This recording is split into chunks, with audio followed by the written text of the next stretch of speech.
Hello friends, I am advocate Gulsaba Mirza. आज बात करते हैं दहेज के बारे में। ज्यादातर लड़कियां दहेज को लेकर बहुत परेशान रहती हैं। तो एक क्रिमिनल माइनर लॉ है दहेज प्रतिषेध अधिनियम 1961, जो दहेज देने और लेने दोनों पर पाबंदी लगाता है, दोनों को ही अपराध बताता है। यहाँ तक कि दहेज का एडवर्टाइजमेंट करने तक को भी अपराध माना गया है। ये एक छोटा सा अधिनियम है जिसे हम क्विकली बहुत शॉर्ट पे इंट्रोडक्शन देखते हैं और समझते हैं, फिर उसके बाद वन बाय वन हम सेक्शंस इसके बताएंगे। डावे प्रोहिबिशन एक्ट, दहेज प्रतिषेध अधिनियम। ये अधिनियम 28वां अधिनियम कहलाया। इसे राष्ट्रपति की स्वीकृति 20 मई 1961 में मिली और ये जो फोर्स में आया यानी कि लागू हुआ 1 जुलाई 1961 में ये लागू हुआ। इसमें टोटल 2 अमेंडमेंट किए गए, एक 1984 में, एक 1986 में, जिसकी डेट 2 अक्टूबर 1985, 19 नवंबर 1986 के लाए।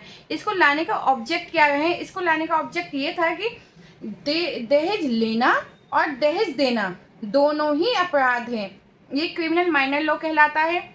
इसमें टोटल नंबर ऑफ सेक्शन 10 है और जो ये कनेक्टेड होता है मेजर लॉ से, तो सेक्शन 118 118 बीएसए भारतीय साक्ष्य अधिनियम 2023, सेक्शन 80 बीएनएस 2023, सेक्शन 85 बीएनएस 2023। मैं इसके ओल्ड सेक्शन भी बता देती हूँ, पुराने।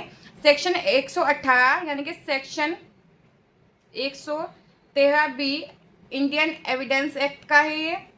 सेक्शन 80 सेक्शन 304 बी आईपीसी, ये डाउरी डेथ होती है, दहेज हत्या। सेक्शन 85 ये कहलाता है सेक्शन 498 ए यानी कि क्रुएलिटी। ये कम्प्लीटली 498 ए जो है ये कम्प्लीटली डाउरी प्रोहिबिशन एक्ट पर लागू नहीं होता, लेकिन अगर इसे रिलेटेड या कनेक्ट किया जाए तो इसमें बहुत सारी चीज़ें कनेक्ट होती हैं डाउरी प्रोहिबिशन एक्ट से। और इसके ऑब्जेक्ट में एक चीज़ और दिखी जाए कि खाली दहेज देना या लेना ही अपराध नहीं होता। अगर हमने कोई एडवर्टाइजमेंट भी कर दिया दहेज से रिलेटेड तो वो भी अपराध की कैटेगरी में ही आएगा।